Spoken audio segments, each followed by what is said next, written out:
Hello welcome back to Shreyansh Pramod YouTube channel. ಎಲ್ಲರೂ ಹೇಗಿದ್ದೀರಾ? ಚೆನ್ನಾಗಿದ್ದೀರಾ ಅಂತ ಭಾವಿಸ್ತೀನಿ. ನಾನು ಕೂಡ ಸಿಕ್ಕಾಪಟ್ಟೆ ಚೆನ್ನಾಗಿದ್ದೀನಿ. ಲಾಸ್ಟ್ ವ್ಲಾಗ್ ನಿಮ್ಮೆಲ್ಲರಿಗೂ ಇಷ್ಟ ಆಗಿರುತ್ತೆ ಅಂತ ಅನ್ಕೊಂತೀನಿ. ನಮ್ಮದು ವಿಶು ಫೆಸ್ಟಿವಲ್ ವೈಬ್ ಹೇಗಿತ್ತು ಅಂತ ಹೇಳ್ಬಿಟ್ಟು ಹಾಕಿದ್ದೆ. ಇನ್ನು ಯಾರ್ಯಾರು ಲಾಸ್ಟ್ ವ್ಲಾಗ್ ನೋಡಲ್ಲ ಪ್ಲೀಸ್ ಹೋಗಿ ನೋಡಿ. ಹಾಗೆ ಇವತ್ತಿನ ವ್ಲಾಗ್ ಸ್ಟಾರ್ಟ್ ಮಾಡೋಣ. ಅದಕ್ಕೂ ಮುಂಚೆ ಯಾರ್ಯಾರು ಇನ್ನೂ ನನ್ನ ಯೂಟ್ಯೂಬ್ ಚಾನಲ್ ಸಬ್ಸ್ಕ್ರೈಬ್ ಮಾಡಿಲ್ಲ ಬೇಗ ಬೇಗ ಸಬ್ಸ್ಕ್ರೈಬ್ ಮಾಡ್ಕೊಳ್ಳಿ. ಹಾಗೆ ಸೈಡಲ್ಲಿ ಬೆಲ್ ಐಕಾನ್ ಇದೆ, ಅದು ಪ್ರೆಸ್ ಮಾಡೋದ್ರಿಂದ ನಾನು ಫಸ್ಟ್ ವಿಡಿಯೋ ಅಪ್ಲೋಡ್ ಮಾಡಿದ ತಕ್ಷಣ ನೋಟಿಫಿಕೇಶನ್ ಬರುತ್ತೆ. ಹಾಗೆ ನೀವೇ ಫಸ್ಟ್ ನನ್ನ ಬ್ಲಾಗ್ನ ವ್ಯೂ ಮಾಡ್ಬೋದು. ಓಕೆ, ಇವತ್ತಿನ ವ್ಲಾಗ್ ಸ್ಟಾರ್ಟ್ ಮಾಡೋಣ. ಇವತ್ತಿನ ವ್ಲಾಗ್ ಬಂದು ನಾನು ಲಾಸ್ಟ್ ವ್ಲಾಗಲ್ಲೇ ಹೇಳಿದ್ದೆ, ನಾನು ಮಹಾನಟಿ ಆಡಿಷನ್ ಹೋಗಿದ್ದೆ. ಅಲ್ಲಿ ಹೇಗೆಲ್ಲ ಪ್ರೋಸೆಸ್ ಇರುತ್ತೆ, ಏನೇನೆಲ್ಲ ಫಾಲೋ ಮಾಡಬೇಕು ಅಂತ ಹೇಳ್ತೀನಿ ಅಂತ, ಅದನ್ನು ಈ ವ್ಲಾಗಲ್ಲಿ ಹೇಳ್ತೀನಿ. ಗೈಸ್, ನಾನು ನನ್ನ ಪ್ರಕಾರ ಏನಂತ ಹೇಳಿದ್ರೆ, ನಾನು ಹೇಗೆಲ್ಲ ಇದು ಮಿಸ್ಅಂಡರ್ಸ್ಟ್ಯಾಂಡಿಂಗ್ ಆದೆ ಮಹಾನಟಿ ಹೋಗೋಕ್ಕೆ ಅಂತ ಅದನ್ನ ಫಸ್ಟ್ ಹೇಳ್ಬಿಡ್ತೀನಿ. ನಾನು ಇಡೀ ಏನು ಫೇಸ್ಬುಕ್, ಇನ್ಸ್ಟಾಗ್ರಾಮ್ ಅದನ್ನೆಲ್ಲ ಹುಡ್ಕೊಂಡ್ಬಿಟ್ಟಿದ್ದೀನಿ. ಅಂದರೆ ಫುಲ್ ಕೆಳಕಂತ ಎಲ್ಲ ಹೋಗ್ಬಿಟ್ಟಿದೆ ಇನ್ಸ್ಟಾಗ್ರಾಮಲ್ಲಿ. ಯಾವಾಗಿರುತ್ತೆ ಮಡಿಕೇರಿಯಲ್ಲಿ ಆಡಿಷನ್ ಅಂತ, ಬಟ್ ನಮಗೆ ಪೋಸ್ಟರ್ ಅದವರೇ ಹಾಕೇ ಇದ್ದಿಲ್ಲ. ನಾನು ಅಂದ್ಕೊಂಡೆ ಟಿ ವಿಲಿ ಒಂದೇ ಸತಿ ಹಾಕೋದು ಅನಿಸುತ್ತೆ, ಮತ್ತೆ ಸಿಗೋದಿಲ್ಲ ಅಂತ. ಮತ್ತೆ ನನಗೆ ಬೇರೆ ಪೋಸ್ಟರ್ಸ್ ಎಲ್ಲ ಹಾಕಿದಾಗ ಅನಿಸ್ತು ಆಡಿಷನ್ ದಿನಾನೇ ಬೆಳಗ್ಗೆ ಇನ್ನೊಂದ್ಸತಿ ಪೋಸ್ಟರ್ ಹಾಕ್ತಾರೆ ಅನಿಸುತ್ತೆ, ಅದನ್ನ ನೋಡ್ಕೊಂಡು ಅವಾಗ ಹೋಗಬೇಕು ಅಂತ. ಅದು ಮಿಸ್ಟೇಕಲ್ಲಿ ನಾನು ಫುಲ್ ಕನ್ಫ್ಯೂಷನ್ ಆಗಿದ್ದೆ, ಹೋಗೋದಾ ಬೇಡವಾ ಅಂತ. ಆ ಕನ್ಫ್ಯೂಷನ್ ನಿಮಗೆ ಬೇಡ. ಯಾಕಂತ ಹೇಳಿದ್ರೆ ಇವಾಗ ಸ್ಯಾಟರ್ಡೆ ಸಂಡೇ ಆಲ್ಮೋಸ್ಟ್ ಎಲ್ಲ ಆಡಿಷನ್ ಇರೋದು ಸ್ಯಾಟರ್ಡೆ ಸಂಡೇಸೇ ಇಟ್ಟಿರೋದು. ಹಾಗಾಗಿ ನಮಗೆ ಥರ್ಸ್ಡೇ ಅವರು ಈವ್ನಿಂಗ್ ರಾತ್ರಿ ಒಂದು 7 o'clock ಹಂಗೆ ನಮಗೆ ಪೋಸ್ಟರನ್ನು ಅಪ್ಲೋಡ್ ಮಾಡ್ತಾರೆ. ಇನ್ಸ್ಟಾಗ್ರಾಮ್ ಪೇಜ್ ಆಗಿರ್ಬೋದು, ಫೇಸ್ಬುಕ್ ಪೇಜ್ ಆಗಿರ್ಬೋದು, ಬೇರೆ ಯಾವುದೇ ಸೋಷಿಯಲ್ ಮೀಡಿಯಾ ಇದೆ ಅದರಲ್ಲೆಲ್ಲ. ನೀವು ಅದ್ರ ಬಗ್ಗೆ ಟೆನ್ಷನ್ ಮಾಡ್ಕೊಳಕ್ಕೆ ಹೋಗ್ಬೇಡಿ ಯಾವ ಪ್ಲೇಸಲ್ಲಿ ಇರುತ್ತೆ ಅಂತ. ಫಸ್ಟು ನೀವೇನು ಮಾಡಬೇಕಂದ್ರೆ, 2 ಯಾವುದಾದ್ರೂ ಕಂಟೆಂಟ್ನ ತಗೊಳ್ಳಿ. ಒಂದು ಅಳೋದು ಮಾಡ್ತಾ ಇದೆಯಾ, ಸೆಂಟಿಮೆಂಟಲ್ ರೋಲ್ ಮಾಡ್ತಿದೆಯಾ ಅಂದರೆ ಒಂದು ರಗಾರ್ಡ್ ಆಗಿರೋದು, ಹುಡುಗಿ ರಗಾರ್ಡ್ ಆಗಿರೋದು, ಅದು ಒಂದು ತಗೊಳ್ಳಿ, ಅದೊಂದು ಕಂಟೆಂಟ್. ಇಲ್ಲಾಂದರೆ ಫುಲ್ಲು ಒಂದು ಕಾಮಿಡಿ. ಫಾರ್ ಎಕ್ಸಾಂಪಲ್ ಅಮೂಲ್ಯಂದು ತಗೊಳ್ಳಿ. ಓಕೆ, ಅಮೂಲ್ಯ ತುಂಬ ಆಲ್ಮೋಸ್ಟ್ ಎಲ್ಲ ಮೂವಿಲಿ ಕಾಮಿಡಿಯಾಗಿ ಅವ್ಳು ಮಾತಾಡೋದೆಲ್ಲ ಇರೋದನ್ನ ಅದನ್ನ ತಗೊಳ್ಳಿ. ಆ ಥರದೊಂದು 3 ಕ್ಯಾರೆಕ್ಟರನ್ನ ನೀವು ತುಂಬ ತರೋವಾಗಿ ಪ್ರಿಪೇರ್ ಆಗಿ ಹೋಗಿ. ನೆಕ್ಸ್ಟ್ ಬಂದುಬಿಟ್ಟು ಒಂದು ಸಾಂಗ್ ನಿಮ್ಗೆ ಹಾಡಕ್ಕೆ ಬರುತ್ತೋ ಇಲ್ವಾ ಗೊತ್ತಿಲ್ಲ, ಆದ್ರೂ ಒಂದು ಹಾಡನ್ನ ಟ್ರೈ ಮಾಡಿದರೆ ಅದನ್ನ ಸ್ವಲ್ಪ ಕಂಪ್ಲೀಟ್ ಮಾಡೋ ತನಕ ಆಯಿತಾ. ನೀವು ತುಂಬ ರಾಗದಲ್ಲೇ ಹೇಳ್ಬೇಕು ಅಂತಿಲ್ಲ, ನಿಮ್ಗೆ ಎಷ್ಟು ಸಾಧ್ಯವಾಗುತ್ತೆ ಅಷ್ಟು ನೀಟಾಗಿ ಒಂದು ಹಾಡನ್ನ ಕಲ್ತ್ಕೊಂಡೋಗಿ, ಹಾಗೆ ಒಂದು ಡ್ಯಾನ್ಸ್ ಕಲ್ತ್ಕೊಂಡೋಗಿ. ಯಾಕಂತ ಹೇಳಿದ್ರೆ ಮಹಾನಟಿ ಅಂದರೆ ನಮಗೆಲ್ಲದೂ ಗೊತ್ತಿರಬೇಕು. ಹಾಡು, ಡ್ಯಾನ್ಸು, ಅಳೋಕ್ಕೆ, ನಗೋಕ್ಕೆ, ನಗ್ಸೋಕ್ಕೆ ಎಲ್ಲ ಗೊತ್ತಿರಬೇಕು. ಅದೆಲ್ಲ ಟ್ಯಾಲೆಂಟು ನಮ್ಮಲ್ಲಿರಬೇಕು ಅಂದರೆ ಮಹಾನಟಿ ಆಗೋಕ್ಕೆ ಸಾಧ್ಯವಾಗೋದು. ಇದಿಷ್ಟು ನೀವು ಪ್ರಿಪೇರ್ ಆಗಿದ್ದೀರಾ? ಓಕೆ, ನೆಕ್ಸ್ಟು ನೀವು ಏನು ಮಾಡಬೇಕು, ಒಂದು ಪಾಸ್ಪೋರ್ಟ್ ಸೈಜ್ ಫೋಟೋ. ಅಂದರೆ ನಿಮ್ಮ ಫೋಟೋ ನೀಟಾಗಿರ್ಬೇಕು, ಕ್ಲಿಯರ್ ಆಗಿರಬೇಕು. ನಿಮ್ಮ ನೋಡಿದ ತಕ್ಷಣ, ಆ ಫೋಟೋ ನೋಡಿದ ತಕ್ಷಣ ಅವ್ರಿಗೆ ಒಂದು ಸ್ವಲ್ಪ ಅಟ್ರಾಕ್ಟ್ ಆಗಬೇಕು. ಈ ಹುಡುಗಿ ಅಲ್ಲಿ ಮಾಡಿದ್ಲಲ್ಲ, ಚೆನ್ನಾಗಿ ಮಾಡಿದ್ದಾರೆ, ಫೋಟೋದಲ್ಲೂ ಚೆನ್ನಾಗಿ ಬಂದಿದೆ ಅಂತ. ಯಾಕಂದರೆ ಅಲ್ಲಿ ಜಡ್ಜ್ ಮಾಡೋರು ಮಾತ್ರ ನಮ್ಮನ್ನ ನೋಡಿರೋಕ್ಕೆ ಸಾಧ್ಯ. ಮತ್ತು ಇನ್ನೂ ನಮಗೆ ಎಲ್ಲ ಫುಲ್ಲು ಜಾಸ್ತಿ ಫೈನಲ್ ಮಾಡೋಕ್ಕೆ ಬೇರೆಯವರು ಇರ್ತಾರೆ.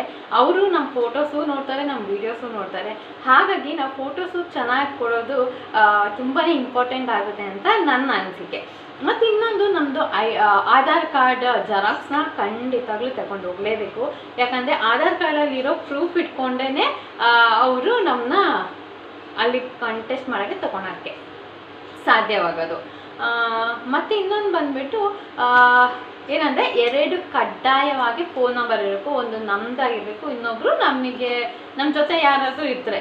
ಅಂದರೆ ನೀವು ಹಸ್ಬೆಂಡ್, ಮದುವೆ ಆಗಿದೆ ಹಸ್ಬೆಂಡ್, ಇಲ್ಲ ಫಾದರ್, ಮದರ್, ಆ ಥರ ಅವ್ರದ್ದು ಒಂದು ನಂಬರ್ ಕೊಡಬೇಕು. ಖಂಡಿತವಾಗ್ಲೂ 2 ನಂಬರ್ ಕೊಡಲೇಬೇಕು. ಯಾಕಂದರೆ ನಾವು ಅಕಸ್ಮಾತ್ ಸೆಲೆಕ್ಟ್ ಆದ್ವಿ, ನಮಗೆ ಕಾಲ್ ಸಿಕ್ಕಿಲ್ಲ ಅಂದರೆ ಇನ್ನೊಬ್ಬರಿಗೆ ಕಾಲ್ ಮಾಡಿ ತಿಳಿಸ್ಬೋದಲ್ವ ಸೆಲೆಕ್ಟ್ ಆಗಿದ್ದೀವ ಇಲ್ಲೋ ಅಂತ. ಹಾಗಾಗಿ ಮತ್ತು ಪ್ಲೀಸ್ ಅಲ್ಲಿ ಹೋಗ್ಬೇಕಾದ್ರೆ ಫೋಟೋಸ್, ಆಧಾರ್ ಕಾರ್ಡ್ ಮರೀಲಿಕ್ಕೆ ಹೋಗಲೇಬೇಡಿ. ಯಾಕಂದರೆ ನಾನು ಹೋಗಿದ್ನಲ್ಲ ಆಡಿಷನ್ಗೆ, ಅಲ್ಲಿ ಆಲ್ಮೋಸ್ಟ್ ಎಲ್ಲರೂ ಸುಮ್ಮನೆ ಕೈ ಬೀಸ್ಕೊಂಡು ಬಂದುಬಿಟ್ಟಿದ್ದಾರೆ.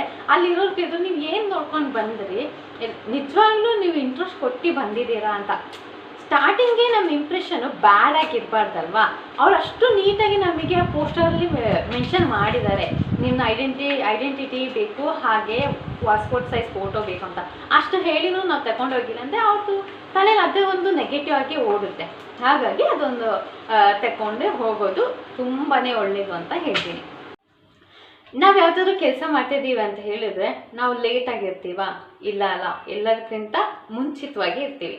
ಹಾಗೆ ನಾವು ಇವಾಗ ಆಡಿಷನ್ ಹೋಗ್ತಾಯಿದ್ದೀವಿ ಅಂದರೆ ತುಂಬ ಬೇಗನೆ ಆದಷ್ಟು ಬೇಗನೆ ಹೋಗೋದು ತುಂಬ ಒಳ್ಳೆಯದು ಅಂತ ನನ್ನ ಪ್ರಕಾರ. ಯಾಕಂತ ಹೇಳಿದರೆ ನಾವು ಬೇಗ ಹೋದರೆ ಎಲ್ಲರದ್ದು ಅಟೆನ್ಷನ್ ನಮ್ಮ ಮೇಲಿರುತ್ತೆ. ಓ ಇವ್ರು ಮೊದಲು ಬಂದಿದ್ದಲ್ಲ, ಇವ್ರು ಮೊದಲು ಬಂದಿದ್ದಲ್ಲ ಅಂತ. ಮತ್ತು ಇನ್ನೊಂದು ಏನಂತ ಹೇಳಿದ್ರೆ, ನಾನು ಇವಾಗ ಆಡಿಷನಿಗೆ ಹೋಗ್ತಾ ಇದ್ದೀನಿ ಅಂದರೆ ನಾನು ಒಬ್ಬಳೇ ಆ ಥೀಮ್ ಇಟ್ಕೊಂಡು ಹೋಗಿರೋದಿಲ್ಲ. ನಾನು ಯಾವ ಕ್ಯಾರೆಕ್ಟರ್ ಪ್ಲೇ ಮಾಡ್ತಿದ್ದೀನಿ, ನಾನು ಒಬ್ಬಳೇ ಅಲ್ಲ ಅಲ್ಲಿ ಆಡಿಷನ್ ಕೊಡೋಕೆ ಹೋಗೋದು.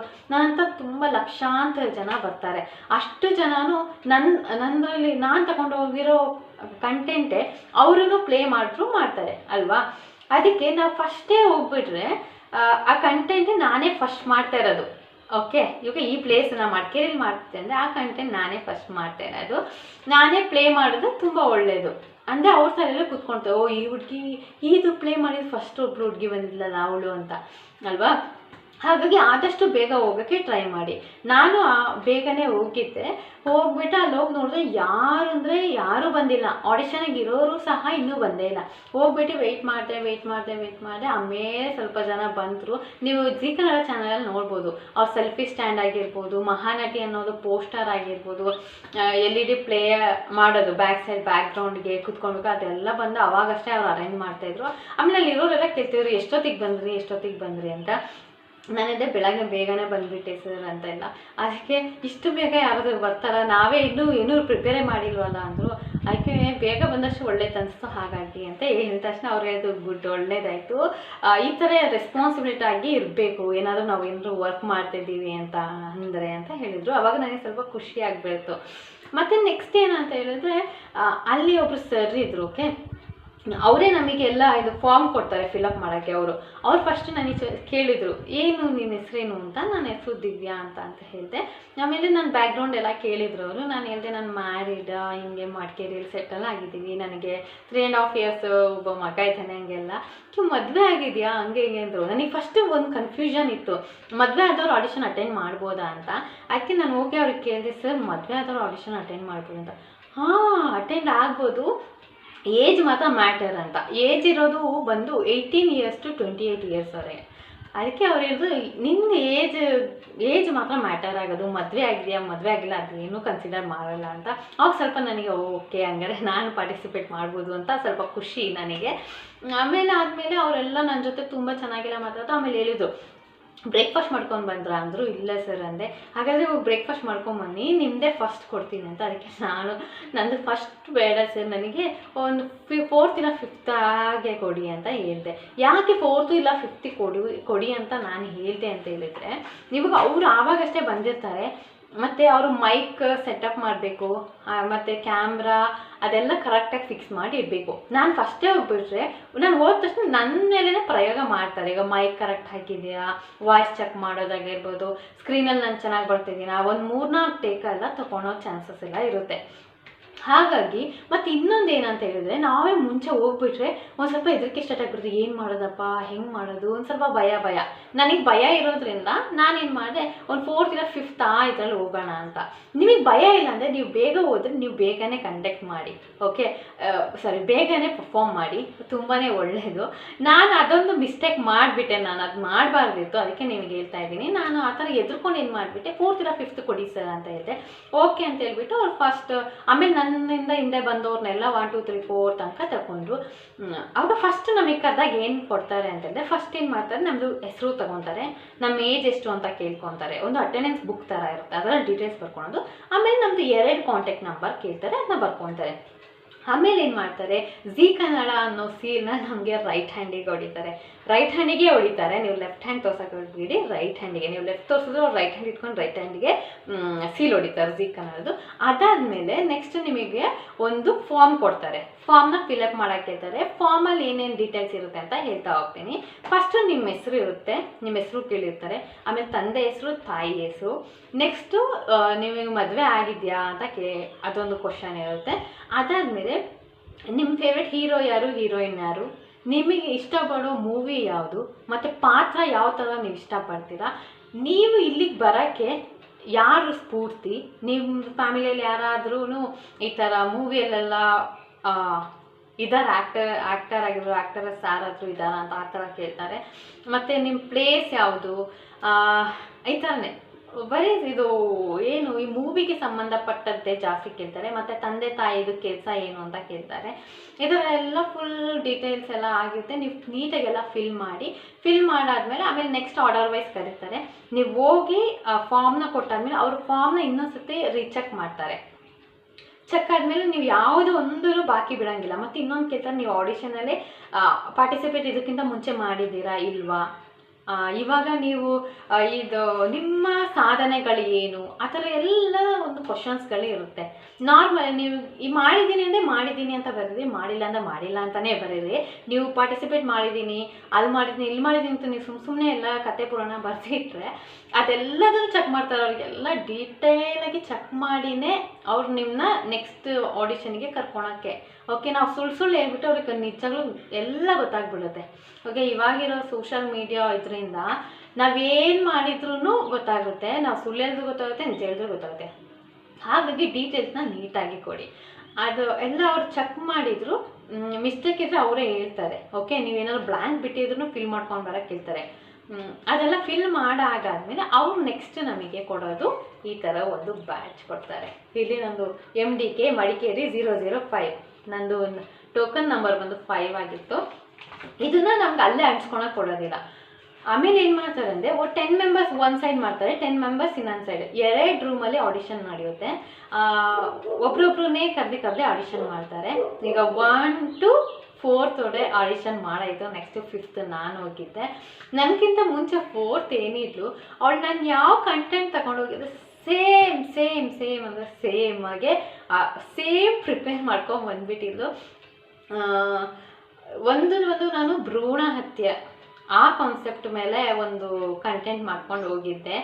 ಯಾಕಂತ ಹೇಳಿದ್ರೆ ಆಲ್ಮೋಸ್ಟ್ ಜಾಸ್ತಿ ಪ್ರಿಫರ್ ಮಾಡೋದು ಮೂವಿಗಿಂತ ಜಾಸ್ತಿ ನಮ್ಮ ಒಂದು ಏನು ನಾವು ಒಂದು ಮೆಸೇಜ್ ಏನು ಕೊಡ್ತಾ ಇದ್ದೀವಿ ಅದು ಮೇನ್ ಇಂಪಾರ್ಟೆಂಟ್ ಆಗುತ್ತೆ ಅಂತ ಅಂದ್ಕೊಂಡ್ಬಿಟ್ಟು ನಾನೇನು ಮಾಡಿದೆ, ಭ್ರೂಣ ಹತ್ಯೆ ಅದು ಮಾಡಿದ್ರೆ ನಾನು ಸ್ವಲ್ಪ ಅವ್ರಿಗೆ ಅಟ್ರಾಕ್ಟಾಗಿ ಕಾಣ್ಬೋದೇನೋ ಅಂತ ಹೇಳ್ಬಿಟ್ಟು ಭ್ರೂಣ ಹತ್ಯೆದು ತಗೊಂಡಿದ್ದೆ ಕಂಟೆಂಟ್. ಅದಾದ್ಮೇಲೆ ನೆಕ್ಸ್ಟ್ ನಾನು ಶಿವರಾಜ್ ಕುಮಾರಿಂದು ವಜ್ರಕಾಯದ್ದು ತಗೊಂಡಿದ್ದೆ, ಮತ್ತಾಪು ಪ್ರತಾಪು ಆ ಡೈಲಾಗ್ ಒಂದು ತಗೊಂಡಿದ್ದೆ. ಮತ್ತು ಇನ್ನೊಂದು ಇನ್ನು ಅದೆರಡು ಪಾತ್ರ ತಗೊಂಡಿದ್ದೆ. ಮತ್ತು ಕಾಮಿಡಿಯಾಗಿ ಶ್ರಾವಣಿ ಸುಬ್ರಹ್ಮಣ್ಯದ ನಂಗೆ ಗೊತ್ತಿತ್ತು ಸ್ವಲ್ಪ ಹಂಗೆ, ಯಾಕಂದರೆ ನಾನು ಫಸ್ಟು ಟಿಕ್ಟಾಕ್ ಮಾಡ್ಬೇಕಾದ್ರೆ ಬಾಹೆಟ್ ಮಾಡಿದ್ದೆ ಒಂದು ಡೈಲಾಗು, ಅದನ್ನು ನೆನಪಿರೋದ್ರಿಂದ ಅದೇ ಸಾಕು ಅಂತ ಹೇಳ್ಬಿಟ್ಟು ಹೋಗಿದ್ದೆ. ನನ್ನ ಬ್ಯಾಡ್ ಲಕ್ ಏನಂತ ಹೇಳಿದ್ರೆ, ನಾನು ಯಾವಾಗಲೂ ಗೈಸ್ ನಾನು ಏನಾದರೂ ಮಾಡೋಕ್ಕೆ ಅಂತ ಹೋದರೆ ಅಲ್ಲಿ ಏನಾದರೂ ಒಂದು ಇದು ಶಿವನ ಪೂಜೆಯಲ್ಲಿ ಕರಡಿಬಿಟ್ಟ ಆ ಥರ ಹಾಗೇ ಆಗುತ್ತೆ. ಯಾವ ಕೆಲಸನ ನನಗೆ ಕರೆಕ್ಟಾಗಿ ಇದುವರೆಗೂ ಆಗಿಲ್ಲ. ಅಲ್ಲಿ ಏನಾದರೂ ಏನಾದರೂ ಇರಲೇಬೇಕು. ಹಾಗೆ ಇಲ್ಲೋದಾಗ ಶಿವ ಪೂಜೆಯಲ್ಲಿ ಕರಡಿ ಬಿಟ್ಟಂಗಾಯಿತು. ಏನಂದರೆ ನನಗಿಂತ ಮುಂಚೆ 4th ಏನು ಓದ್ಲವಳು ನಾನು ತಗೊಂಡೋಗಿ ಸೇಮ್ ಭ್ರೂಣ ಹತ್ಯೆ ಕಂಟೆಂಟಲ್ಲೇ ಮಾಡಿದ್ಲು, ವಜ್ರಕಾಯದು ಇದೇ ಮಾಡಿಬಿಟ್ಲು. ಅದಾದಮೇಲೆ ಅವರು ಓಕೆ ಡ್ಯಾನ್ಸ್ ಮಾಡೋಕ್ಕೆ ಬರ್ತಾ ಹಂಗೆ ಅಂತ ಅವಳದೆಲ್ಲ ಮಾಡಿಸ್ಬಿಟ್ರು. ಅವಳ್ತ ಮಾಡಿಸ್ಕೊಂಡ ತಕ್ಷಣ ನನಗೆ ಏನು ಅನಿಸ್ತೋ ಗೊತ್ತಿಲ್ಲ, ನಾನು ಫುಲ್ ಡೌನ್ ಆಗಿಬಿಟ್ಟೆ. ನಾನು ಸೆಲೆಕ್ಟ್ ಆಗೋದಿಲ್ಲ, ಸೆಲೆಕ್ಟ್ ಆಗಿಬಿಡ್ತಾರೆ, ನನಗೆ ನಾನೇ ನೆಗೆಟಿವ್ ಅಂದ್ಕೊಂಡ್ಬಿಟ್ಟೆ. ಅದೊಂದು ಮಿಸ್ಟೇಕ್ ಮಾಡ್ತೇವೆ. ಹೋಗ್ರಿ ಪರವಾಗಿಲ್ಲ, ನಾನು ಕಲ್ತ್ಕೊಂಬಂದಿದ್ದೆಲ್ಲ ಮಾಡೋಣ ಅಂತೇಳ್ಬಿಟ್ಟು ಅವಳು ಅದು ಮಾಡೋಷ್ಟರಲ್ಲಿ ಭ್ರೂಣ ಹತ್ಯೆದು ಮಾಡೋಷ್ಟರಲ್ಲಿ ನಾನೇ ಅದ್ರಲ್ಲಿ ಸ್ವಲ್ಪ ಕಂಟೆಂಟ್ ಎಲ್ಲ ಚೇಂಜ್ ಮಾಡಿಬಿಟ್ಟೆ. ಸ್ವಲ್ಪ ಏನೇನೆಲ್ಲ ಅದರೊಳಗೆ ಇನ್ನೂ ಮಿಕ್ಸ್ ಮಾಡೋಕ್ಕಾಗುತ್ತೆ ಅದೆಲ್ಲ ಮಾಡಿಬಿಟ್ಟು ಹೋಗಿ ಮಾಡಾದ್ಮೇಲೆ ಅವ್ರಿಗೆ ಇಷ್ಟ ಆಯಿತಾ ಏನೋ ಗೊತ್ತಿಲ್ಲ. ನೆಕ್ಸ್ಟ್ ಯಾವ್ದು ಕಲ್ತಿದ್ರು ಅಂತ ಕೇಳಿದ್ರು, ನಾನು ಎಂದೇ ಸರ್ ವಜ್ರಕಾಯದ ಕಲ್ತಿದ್ದೆ, ಬಟ್ ಅವ್ರು ಮಾಡಿದಾರಲ್ಲ ನಾನು ಬೇರೆ ಟ್ರೈ ಮಾಡ್ತೀನಿ ಅಂತ ಹೇಳ್ಬಿಟ್ಟು ಶ್ರಾವಣಿ ಸುಬ್ರಹ್ಮಣ್ಯದ ಮಾಡಿದೆ. ಅವ್ರಿಗೆ ಇಷ್ಟ ಆಯಿತು. ಇಷ್ಟ ಆಗಾದ್ಮೇಲೆ ನಂದು ಫುಲ್ ಬ್ಯಾಕ್ಗ್ರೌಂಡ್ ಎಲ್ಲ ಕೇಳಿದ್ರು, ಹೇಗೆ ಯಾವಾಗ ಮದುವೆ ಆದ್ರಿ, ಮಗು ಇದೆಯಾ, ಏನಿಗೆ ಮದುವೆ ಆದ್ರಿ, ಹಂಗೆಲ್ಲ ಫುಲ್ ಅಪ್ಪ ಏನು ಕೆಲಸ, ಅಮ್ಮ ಏನು ಕೆಲಸ, ಮನೇಲಿ ಅತ್ತೆ ಏನು ಕೆಲಸ, ನಿಮಗೆ ಯಾರು ಸಪೋರ್ಟ್ ಮೇಲೆ ಬಂದ್ರಿ, ಹಸ್ಬೆಂಡು ಅತ್ತೆ ಅಂತ ಇದೆ. ಅದಕ್ಕೆ ಅವ್ರಿಗೆ ಹೌದಾ ತುಂಬ ಖುಷಿಯಾದರು ಅವರು, ಹಸ್ಬೆಂಡು ಅತ್ತೆನಾ ಅಂತೆಲ್ಲ ತುಂಬ ಇದ್ರೆ ನನಗೂ ತುಂಬ ಖುಷಿನೇ. ನಾನು ಇಲ್ಲದೆ ನಾನು ಸೆಲೆಕ್ಟ್ ಆಗ್ತೀನೋ ಇಲ್ವೋ ಗೊತ್ತಿಲ್ಲ, ಆದರೆ ನನಗೂ ಅಂತ ಸಪೋರ್ಟ್ ಮಾಡಿ ಕಳಿಸ್ತಿದ್ರಲ್ವ, ಅದೊಂದು ನನಗೆ ಸಿಕ್ಕಾಪಟ್ಟೆ ಖುಷಿಯಾಗಿದ್ದು. ಅದನ್ನ ನಾನು ಅವ್ರ ಹತ್ರ ಎಲ್ಲ ಶೇರ್ ಮಾಡಿಕೊಂಡೆ. ಅದಾದಮೇಲೆ ಅವ್ರು ಕೇಳಿದ್ರು, ಅಕಸ್ಮಾತ್ ನೀವು ಸೆಲೆಕ್ಟ್ ಆದರೆ ನೀವು ಹೇಳಿದ್ರೆ 3.5 ಇಯರ್ಸ್ ಮಗು ಇದೆ ಅಂತ ಬಿಟ್ಟು ಬರೋಕ್ಕಾಗುತ್ತಾ ಅಂತ. ನಾನು ಹೇಳಿದೆ ಅದಕ್ಕೆ ಎಲ್ಲ ಸರ್, ನಾನು ಒಂದೇ ಆಡಿಷನ್ ಅಟೆಂಡ್ ಆಗಿದ್ದು, ಸೆಲೆಕ್ಟ್ ಆದರೆ ಖಂಡಿತವಾಗ್ಲೂ ಬರ್ತೀನಿ ಅಂದೆ. ಮತ್ತು ಅವರು ಓಕೆ ಸೆಲೆಕ್ಟ್ ಆದರೆ ನಾವು ನಿಮಗೆ ಕಾಲ್ ಮಾಡ್ತೀವಿ ಅಂತ ಹೇಳಿ ಕಳಿಸಿದ್ರು. ಒಂದು ಸ್ವಲ್ಪ ನನಗೆ ಅನಿಸೋ ಪ್ರಕಾರ ನಾನು ಮಾಡಿದ್ದು ಅವ್ರಿಗೆ ಇಷ್ಟ ಆಗಿರುತ್ತೆ ಅಂತ ನಂದೊಂದು. ಯಾಕೆ ಈ ಮಾತು ನಾನು ಮಾಡಿದವ್ರಿಗೆ ಇಷ್ಟ ಆಗಿದೆ ಅಂತ ಹೇಳ್ತಾ ಇದ್ದೀನಿ ಅಂದರೆ, ನಾನು ಮಹಾನಟಿಗೆ ಹೋಗೋಕ್ಕಿಂತ ಮುಂಚೆ ವಿನ್ ಆಗಿರ್ತಾರಲ್ಲ ಅವ್ರದ್ದು ಆಲ್ಮೋಸ್ಟ್ ಎಲ್ಲದನ್ನು ಚೆಕ್ ಮಾಡಿದೆ. ಅವ್ರದ್ದು ಬಯೋ ಆಗಿರ್ಬೋದು, ಅವರು ಈ ಮಹಾನಟಿ ಬಗ್ಗೆ ಇಂಟರ್ವ್ಯೂ ಎಲ್ಲ ಕೊಟ್ಟಿದ್ದು. ಅದೆಲ್ಲ ಅವ್ರು ಹೇಳಿದ ಪ್ರಕಾರ ಇವಾಗ ನಾವು ಮಾಡಿದ್ದು ಪಾತ್ರ ಅವರಿಗೆ ಇಷ್ಟ ಆಗಿಲ್ಲ ಅಂದರೆ, ಒಂದು ಪಾತ್ರ ಆಗಿದ ತಕ್ಷಣ ಓಕೆ ನಾವು ಕಾಲ್ ಮಾಡ್ತೀವಿ ಹೋಗಿ ಅಂತ ಹೇಳ್ತಾರೆ. ಓಕೆ, ಅದು ಬಿಟ್ಟು ಅವ್ರು ಇನ್ನೊಂದು ಪಾತ್ರ ಟ್ರೈ ಮಾಡೋಕ್ಕಾಗುತ್ತಾ ಅಂತೀವಿ, ಇನ್ನೊಂದು ಪಾತ್ರ ಮಾಡಿಸಿ ಮತ್ತು ನಮ್ಮದು ಡೀಟೇಲ್ಸ್ ಎಲ್ಲ ಕೇಳಿ ಆ ಥರ ಎಲ್ಲ ಅಂದರೆ ಫುಲ್ ಒಳಗೆ ಏನೇನು ಕೇಳೋಕ್ಕಾಗುತ್ತೆ ಎಲ್ಲ ಕೇಳಿದ್ದಾರೆ ಅಂದರೆ ಆಲ್ಮೋಸ್ಟ್ ನಾವು ಸೆಲೆಕ್ಟ್ ಆಗಿದ್ದೀವಿ ಅನ್ನೋ ಒಂದು ಸಣ್ಣ ಸೂಚನೆ ಅಂತ. ಅದೊಂದು ಖುಷಿ, ಹೋಪಲ್ಲಿದ್ದೀನಿ. ಸೆಲೆಕ್ಟ್ ಆಗಿದ್ದೀನ ಇಲ್ವಾ ಗೊತ್ತಿಲ್ಲ, ಸೆಲೆಕ್ಟ್ ಆದರೂ ಖುಷಿನೇ, ಆಗಿಲ್ಲ ಅಂದರೂ ಖುಷಿ. ಯಾಕಂದರೆ ಪಾರ್ಟಿಸಿಪೇಟ್ ಮಾಡಬೇಕು ಅಂತ ಒಂದು ಆಸೆ ಇತ್ತು. ಪಾರ್ಟಿಸಿಪೇಟ್ ಮಾಡಿಲ್ಲ ಅಂದರೆ ನನಗೆ ಬೇಜಾರಾಗ್ತಿತ್ತು, ಪಾರ್ಟಿಸಿಪೇಟ್ ಮಾಡಿದ್ನಲ್ಲ ಅದೇ ನನಗೆ ಸಿಕ್ಕಾಪಟ್ಟೆ ಖುಷಿ. ಈ ಥರ ಎಲ್ಲ ಇರುತ್ತೆ. ಹಾಗಾಗಿ ನೀವು ಫಸ್ಟ್ ಹೋಗ್ಬಿಟ್ಟು ನೀವೇ ಫಸ್ಟೇ ಅಟೆಂಡ್ ಮಾಡಿ. ಓಕೆ, ಆಡಿಷನ್ ಅವ್ರದ್ದಾದ್ಮೇಲೆ ನಾನು ಮಾಡ್ತೀನಿ, ಇವ್ರದ್ದಾದ್ಮೇಲೆ ನಾನು ಮಾಡ್ತೀನಿ ಅಂದರೆ ನೀವು 3 ನಾಮ ಹಾಕ್ಕೊಂಡು ಹೋಗ್ತಾ ಇರಬೇಕಷ್ಟೇ. ಯಾಕಂದರೆ ನಮಗಿಂತನೂ ತುಂಬ ಚೆನ್ನಾಗಿ ಪಾರ್ಟಿಸಿಪೇಟ್ ಮಾಡೋರೆಲ್ಲ ಇರ್ತಾರೆ. ಓಕೆ, ಅವರಿಗೆ ನಾವು ಕಾಂಪಿಟೇಟ್ ಮಾಡಬೇಕು ಅಂದರೆ ಮುಂಚಿತವಾಗಲೇ ನೀಟಾಗಿ ಹೋಗ್ಬಿಟ್ಟು ಫಸ್ಟೇ ಹೋಗಿ ಮಾಡಿಬಿಟ್ಟು ಮುಗಿಸ್ಬಿಟ್ಟು ಸಮಾಧಾನ, ನಾನು ಮಾಡಾದ್ಮೇಲೆ ಇವಳು ಮಾಡಿದ್ಲು ಅಂತ ಬರುತ್ತೆ. ಅದ್ಬಿಟ್ಟು ಅಯ್ಯೋ ನಾನು ಕಲ್ತ್ಕೊಂಡ್ಬಂದಿದ್ದು ಅವ್ರು ಮಾಡಿದ್ನಲ್ಲಪ್ಪ, ಇವಾಗ ನಾವು ಏನು ಮಾಡಲಿ ಆ ಮೈಂಡ್ಸೆಟ್ಟಲ್ಲಿ ಹೋಗೋದು ಬೇಡ ಅಂತ ಅನಿಸುತ್ತೆ. ಹಾಗಾಗಿ ಈ ವ್ಲಾಗ್ ಮಾಡಿದ್ದು. ಮತ್ತು ಇನ್ನೂ ಶಿವಮೊಗ್ಗ ಹಾಸನಲ್ಲಿದೆ. ಓಕೆ, ಈ ಸ್ಯಾಟರ್ಡೆ ಶಿವಮೊಗ್ಗ ಅಂತ ಅನ್ಕೊತೀನಿ, ಸಾರಿ ಹಾಸನ. ನೆಕ್ಸ್ಟ್ ಸ್ಯಾಟರ್ಡೇನ ಸಂಡೇ ಶಿವಮೊಗ್ಗದಲ್ಲಿದೆ, ನಮ್ಮ ಚಿಕ್ಕಮಗಳೂರು ಡಿಸ್ಟಿಕ್ ಆ ಸೈಡಲ್ಲಿ. ಮತ್ತು ಇನ್ನು ಯಾವ್ದು ಕಡೆ ಇದೆ ಅಂತ ಗೊತ್ತಿಲ್ಲ ಗೈಸ್. ಇಷ್ಟು ನನಗೆ ಇನ್ಫಾರ್ಮೇಷನ್ ಗೊತ್ತಿರೋದು. ಇವಾಗ ಇನ್ಯಾರು ಮಹಾನಟಿಗೆ ಪಾರ್ಟಿಸಿಪೇಟ್ ಮಾಡೋಕ್ಕೆ ಹೋಗ್ತಿದ್ದೀರಾ, ಆಲ್ ದ ಬೆಸ್ಟ್, ಚೆನ್ನಾಗಿ ಮಾಡಿ. ಸೋತೋದ್ರೆ ಬೇಜಾರಾಗಕ್ಕೆ ಹೋಗ್ಬೇಡಿ, ಪಾರ್ಟಿಸಿಪೇಟ್ ಮಾಡಿದ್ರಲ್ಲ ಅದಕ್ಕಿಂತ ಇನ್ನೇನಾದರೂ ಬೇಕಾ ಅಲ್ವಾ. Okay, once again all the best, ಚೆನ್ನಾಗಿ ಮಾಡಿ. ನಾನು ಹೇಳಿದ್ದೆಲ್ಲ ನೆನಪಲ್ಲಿ ಇಟ್ಕೊಳ್ಳಿ. ಆದಷ್ಟು ಬೇಗ ಹೋಗಿ ಗೈಸ್, ಆದಷ್ಟು ಬೇಗ ಹೋಗಿ ಚೆನ್ನಾಗಿ ಪ್ರಿಪೇರ್ ಮಾಡಿ, ಡೈಲಾಗ್ ಚೆನ್ನಾಗಿ ಪ್ರಿಪೇರ್ ಆಗಿ ಮನೇಲಿ ಕೂತ್ಕೊಂಡೆ ಪ್ರಾಕ್ಟೀಸ್ ಮಾಡ್ಕೊಳ್ಳಿ. ಜೋರಾಗಿ ಮಿರರ್ ಮುಂದೆ ನಿಂತ್ಕೊಂಡು ಚೆನ್ನಾಗಿ ಪ್ರಾಕ್ಟೀಸ್ ಮಾಡಿ. ಅಳೋದು ಸಹ ಪ್ರಾಕ್ಟೀಸ್ ಮಾಡಿ. ನಾವು ಅಂದ್ಕೊತೀವಿ ಅಳೋದಲ್ವಾ ಮಾಡ್ಬೋದು, ನಗಾಡೋದಲ್ವಾ ಮಾಡ್ಬೋದು ಅಂತ. ಅಲ್ಲೋಗಿ ನಿಂತಾಗಲೇ ಗೊತ್ತಾಗುತ್ತೆ. ಅವ್ರು ಅಷ್ಟು ಜನ ನಮ್ಮ ಮುಂದೆ ಕೂತಿರ್ತಲ್ಲ, ಅವ್ರ ಮುಂದೆ ಮಾಡಬೇಕಾದ್ರೆ ಏನಂದರೆ ಏನೂ ನೆನಪಾಗೋದಿಲ್ಲ. ಆ ಥರದ್ದೆಲ್ಲ ಸಿಚುವೇಶನ್ಸ್ ಇರುತ್ತೆ. ಹಾಗಾಗಿ ನಾವು ಚೆನ್ನಾಗಿ ರೆಡಿಯಾಗಿ ಹೋಗೋಣ, ಆದಷ್ಟು ಪ್ರಾಕ್ಟೀಸ್ ಮಾಡೋಣ. ಅಳೋದು ಸ್ವಲ್ಪ ಕಮ್ಮಿ ಪ್ರಾಕ್ಟೀಸ್ ಮಾಡಿದ್ರೆ ಒಳ್ಳೇದು ಅನ್ಸುತ್ತೆ. ಯಾಕಂದರೆ ಮನೇಲಿ ಪ್ರಾಕ್ಟೀಸ್ ಮಾಡಿ ಹತ್ತಿ ಅಲ್ಲೋದ್ಮೇಲೆ ಅಳಕ್ಕೇನೆ ಕಣ್ಣಲ್ಲಿ ನೀರೇ ಬರೋದಿಲ್ಲ ಅಲ್ಲ. ಕಾಮಿಡಿದೆಲ್ಲ ಮಾಡಿದ್ರೆ ಬೇಗ ಅವ್ರು ಅಟ್ರಾಕ್ಟ್ ಆಗ್ತಾರೆ ಅನಿಸುತ್ತೆ. ಮತ್ತು ಇನ್ನೊಂದು ಮೇನ್ ಹೇಳಕ್ಕೆ ಮರ್ತದೆ ಗೈಸ್, ಈ ಕಲ್ಪನದು ಹಳೆಯವ್ರದ್ದಿದೆ ಅಲ್ಲ, ಇನ್ನು ನಾ ಬಂದೆ ನಾ ಹೋದೆ ಅದು ಆ ಥರ ಡೈಲಾಗು. ಮತ್ತು ಇನ್ನೊಂದು ಯಾವುದೋ ಗೈಸ್ ಕಲ್ಪನದೇ, ಆ ಡೈಲಾಗ್ನೆಲ್ಲ ಜಾಸ್ತಿ ಹೇಳಕ್ಕೆ ಹೋಗ್ಬೇಡಿ. ಯಾಕಂದರೆ ಅವರೇ ಅಲ್ಲಿ ಹೇಳಿದ್ರು, ನೀವು ಕಲ್ಪನದು ಹಳೆ ಡೈಲಾಗು ಅದೆಲ್ಲ ಇಟ್ಕೊಳಕ್ಕೆ ಹೋಗ್ಬಿಡಿ, ಸ್ವಲ್ಪ ಚೇಂಜಸ್ ಇರಲಿ ನಿಮ್ಮ ಪಾತ್ರದಲ್ಲಿ. ಎಲ್ಲರೂ ಅದೇ ಮಾಡಿ ಅಲ್ಲಿ ಕೂತಿರೋ ಜಡ್ಜಸ್ಗೂ ಬೇಜಾರಾಗೋಗಿದೆ ಅಂತ, ಅದು ಮಾತ್ರ ಮಾಡೋಕ್ಕೆ ಹೋಗ್ಬಿಡಿ. ಅದು ಬಿಟ್ಟು ಬೇರೆ ತುಂಬ ಮೂವೀಸ್ ಇದೆ. ಓಕೆ, ಅಳೋದು ಒಂದೇ ಮೂವಿನೇ ತಗೊಬೇಕಂತ ಏನಿಲ್ಲಲ್ಲ, ತುಂಬ ಮೂವೀಸಲ್ಲಿ ಅಳೋ ಸೀನ್ಸ್ ಇದೆ, ಕಾಮಿಡಿ ಮಾಡೋದು. ಅಮೂಲ್ಯನೇ ತಗೊಂಡ್ರೆ ನಿಮಗೆ ಸಿಕ್ಕಾಪಟ್ಟೆ ಕಾಮಿಡಿದೇ ಮೂವೀಸ್ ಸಿಗುತ್ತೆ, ಅದನ್ನ ತಗೊಳ್ಳಿ. ರಾಧಿಕಾ ಪಂಡಿತಿಂದು ತಗೊಳ್ಳಿ, ಅಳೋದು ತುಂಬ ಚೆನ್ನಾಗಿರುತ್ತೆ ಗೈಸ್. ಬೇರೆ ಪಾತ್ರ ಟ್ರೈ ಮಾಡಿದ್ರೆ ಆದಷ್ಟು ಒಳ್ಳೇದು ಅನಿಸುತ್ತೆ. ಇಲ್ಲ ನೀವೇ ಇನೋವೇಟಿವ್ ಆಗಿ ಬೇರೆ ಏನಾದರೂ ಮಾಡ್ತೀನಿ, ಕಾಮಿಡಿಯಾಗಿ ಮಾಡ್ತೀನಿ ಅಂದರೆ ಅದು ನಿಮಗೆ ಪ್ಲಸ್ ಪಾಯಿಂಟೇ, ಅದು ಕೂಡ ಮಾಡಿಬಿಟ್ಟು ಗೆಲ್ಲಿ. ಓಕೆ, ಆಲ್ ದ ಬೆಸ್ಟ್ ಎಲ್ಲರಿಗೂ. Thank you. ಇವತ್ತಿನ ಕಿವಿ ಮಾತು: ಕತ್ತಲೆ ಇಲ್ಲದಿದ್ದರೆ ನಕ್ಷತ್ರಗಳು ಮಿನುಗುವುದು ಕಾಣುವುದಿಲ್ಲ. ಇದಾಗಿತ್ತು ಇವತ್ತಿನ ವ್ಲಾಗ್. ಮತ್ತೆ ನಾಳೆ ಸಿಗ್ತೀನಿ. ಟಾಟಾ, ಬಾಯ್ ಬಾಯ್, ಲವ್ ಯು ಆಲ್.